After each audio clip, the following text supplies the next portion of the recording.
नमस्कार, जी पंजाब हरियाणा हिमाचल देख रहे हैं आप। मैं हूं आशीष त्रिपाठी और गुड मॉर्निंग जी है ये।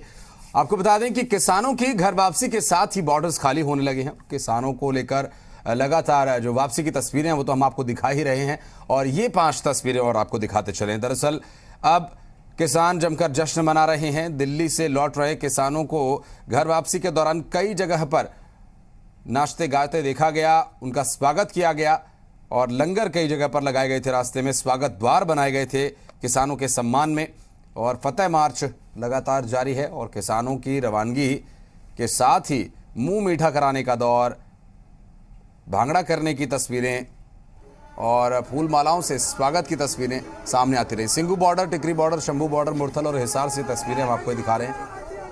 और इन तस्वीरों को देखकर अंदाजा लगाया जा सकता है कि कितने खुश सभी किसान अपने घरों को लौटते हुए। संयुक्त किसान मोर्चा के प्रदेश अध्यक्ष गुरनाम सिंह चडूनी किसान आंदोलन की जीत के बाद पानीपत टोल प्लाजा पहुंचे, और पानीपत टोल पहुंचने पर गुरनाम सिंह चडूनी का जोरदार स्वागत किया गया। गुरनाम चडूनी ने कहा कि आंदोलन खत्म नहीं हुआ है, स्थगित हुआ है। अगर सरकार एमएसपी को लेकर कुछ भी गड़बड़ करती है तो आंदोलन दोबारा से शुरू किया जाएगा। चडूनी ने कहा कि किसान आंदोलन की जीत का श्रेय आंदोलन में शहीद होने वाले किसानों को जाता है।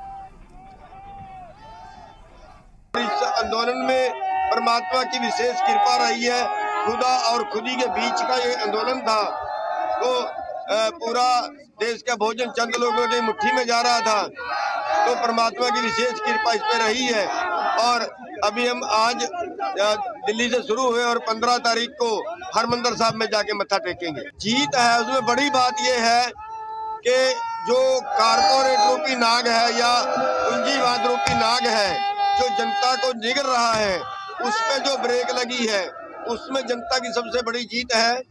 और आगे के लिए सभी सरकारें सोच समझ के किसानों और जनता के खिलाफ कानून बनाएंगी। दिल्ली की सीमाओं से घर लौटते वक्त किसानों का यमुनानगर में लड्डू खिलाकर, मुंह मीठा कर, फूल मालाओं के साथ स्वागत किया गया। इस दौरान किसानों ने ढोल नगाड़ों की थाप पर नाचकर खुशी का इजहार किया। साथ ही इस दौरान किसान नेताओं ने 2 टूक कह दिया कि ये घर वापसी तब तक के लिए है जब तक तीनों कृषि कानूनों और मांगे पूरी रूप से न मानी जाएं, क्योंकि अगर मांगे नहीं मानी गई तो आंदोलन को फिर से शुरू करना होगा।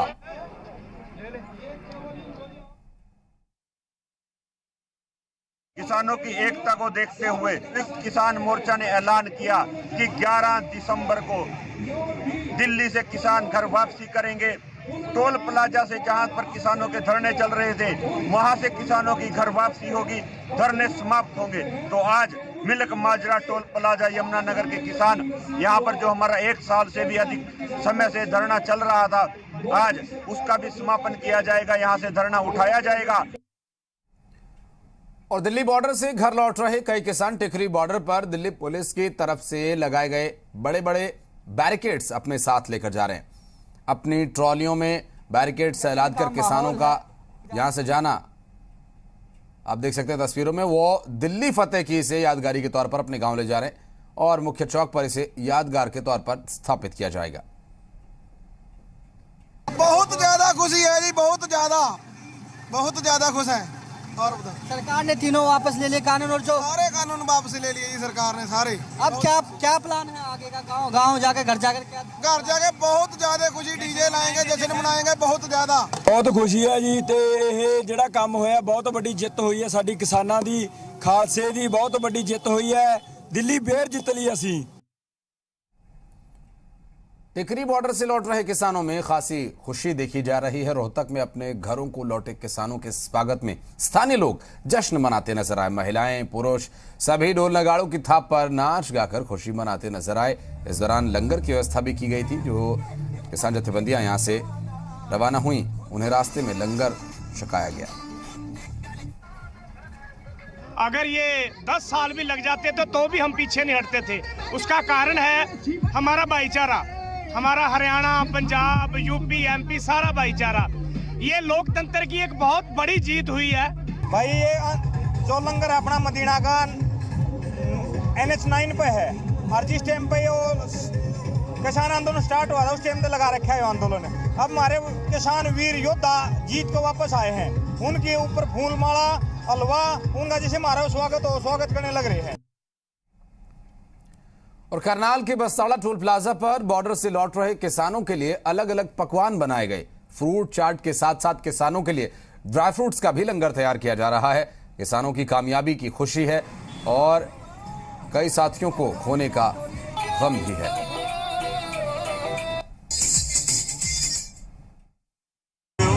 बहुत खुशी हो रही है ਸਾਡੇ ਮਿਹਨਤ ਨੂੰ ਬੂਰ ਪਿਆ ਹੈਗਾ। ਅਸੀਂ ਪੰਜਾਬ ਹਰਿਆਣਾ ਸਾਰੇ ਭਾਈ ਇਕੱਠੇ ਹੋ ਗਏ, ਨਹੀਂ ਤਾਂ ਸਾਨੂੰ ਲੜਾਈ ਮਾਰ ਦਿੱਤਾ ਸੀ ਇਹਨਾਂ ਨੇ। ਸਾਨੂੰ ਪਤਾ ਨਹੀਂ ਸੀ ਕਿ ਸਾਡੀ ਪਾਵਰ ਇੰਨੀ ਹੈ। ਮੋਰਚਾ ਜਿੱਤ ਗਿਆ ਹੈ, ਜਿਹਦੇ ਵਿੱਚ ਚੈਨਲਾਂ ਦਾ ਵੀ ਯੋਗਦਾਨ, ਹਰ ਭਾਈਚਾਰੇ ਦਾ, ਛੋਟੇ ਬੱਚੇ ਤੋਂ ਲਾ ਕੇ ਬੁੱਢੇ ਤੱਕ ਸਾਰਿਆਂ ਦਾ ਯੋਗਦਾਨ ਰਿਹਾ। ਸਭ ਤੋਂ ਵੱਡੀ ਗੱਲ ਇਹ ਹੈ ਵੀ ਜਿਹੜੀ ਆਮ ਲੋਕਾਂ 'ਚ ਜਾਗਰੂਕਤਾ ਆ ਗਈ ਕਿ ਅਸੀਂ ਐਡੀ ਵੱਡੀ ਸ਼ਕਤੀ ਨੂੰ ਝੁਕਾ ਸਕਦੇ ਹਾਂ। ਲੋਕਾਂ ਨੂੰ ਆਪਣੀ ਪਾਵਰ ਦਾ ਪਤਾ ਲੱਗ ਗਿਆ। ਠੀਕ ਹੈ ਜੀ, बाकी ये तो साडे हक सी। दिल्ली बॉर्डर से घर लौट रहे किसानों ने सिरसा के भावदीन टोल प्लाजा पर नाच गाकर खुशी का इजहार किया और जीत का जश्न मनाया। टोल प्लाजा पर किसानों के लिए लंगर की व्यवस्था की गई। साथ ही सिरसा में आने वाले किसानों पर पुष्प वर्षा करके उनका स्वागत किया गया। एक दूसरे को लड्डू खिलाकर बधाई दी।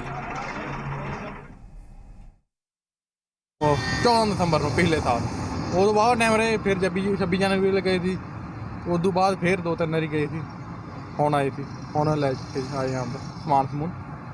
तो अब किसानों की मांगे जो केंद्र सरकार ने मान ली है, कितना उत्साहित किसान दिखाई दे रहा है?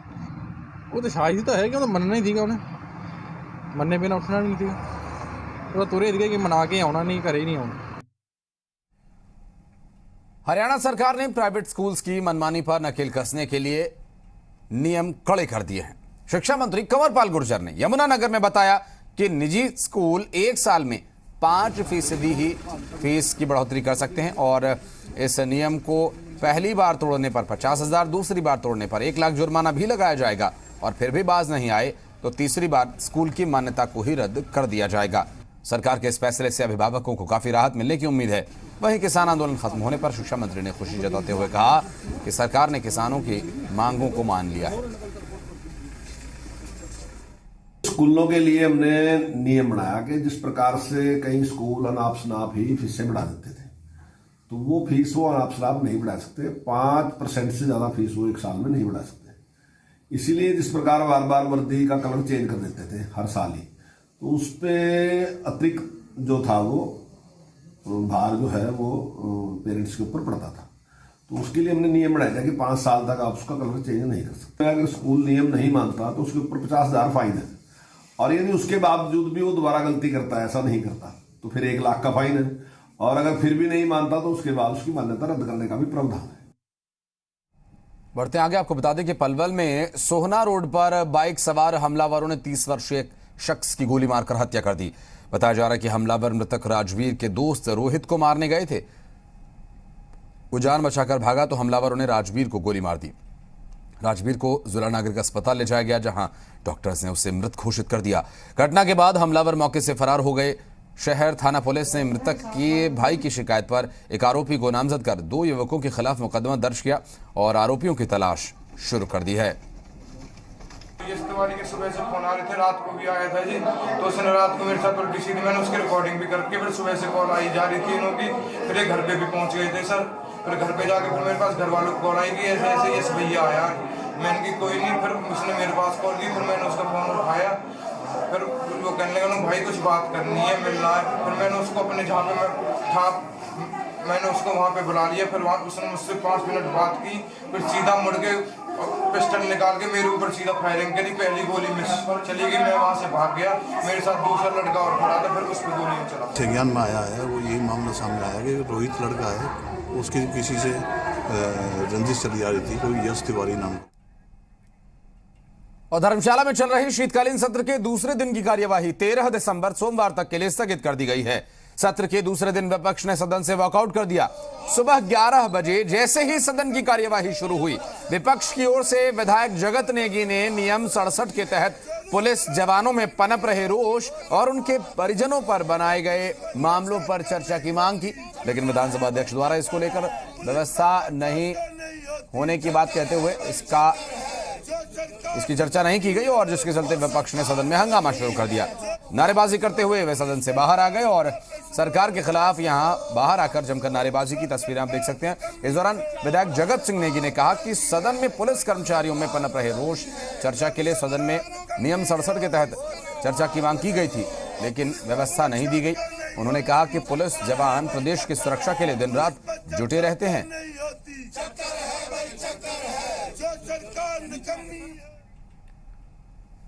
और प्रधानमंत्री नरेंद्र मोदी 27 दिसंबर को हिमाचल के दौरे पर रहेंगे और इसे लेकर तैयारियां शुरू हो चुकी हैं। प्रशासन तैयारियों में जुट गया है और मुख्यमंत्री जयराम ठाकुर ने कार्यक्रम की जानकारी देते हुए बताया कि मंडी में 27 दिसंबर को प्रदेश सरकार के 4 साल पूरा होने पर पडल मैदान में औद्योगिक निवेश को लेकर ग्राउंड ब्रेकिंग सेरेमनी होगी। प्रधानमंत्री नरेंद्र मोदी के आने की तैयारियां की जा रही हैं। कार्यक्रम की तैयारियों को लेकर डीसी ने विभागीय कमेटीज का गठन भी किया है। 4 वर्ष पूरा होने पर आदरणीय प्रधानमंत्री नरेंद्र मोदी जी हिमाचल प्रदेश में आ रहे हैं और मंडी आ रहे हैं। चाहे हम दूसरी ग्राउंड ब्रेकिंग अभी करने वाले हैं तो उसमें हम मान के चल रहे हैं 15 से 20 हज़ार के बीच में 15 से 20 हज़ार करोड़ रुपए की ग्राउंड ब्रेकिंग हम आदरणीय प्रधानमंत्री जी से करने की कोशिश करें। और कुल्लू के सैंज घाटी के मझान गांव में भयंकर आगजनी से दर्जनों मकान इसकी चपेट में आ गए। गांव के सभी मकान लकड़ी के बने हुए हैं और सड़क सुविधा न होने की वजह से आग बुझाने में भी खासी दिक्कतों का सामना करना पड़ रहा है। मौके पर नुकसान का जायजा लेने के लिए एसडीएम हेमराज वर्मा रवाना हुए, लेकिन सड़क से गांव तक करीब 3 घंटे पैदल का रास्ता है और इस वजह से आग पर जल्दी काबू नहीं पाया जा सका।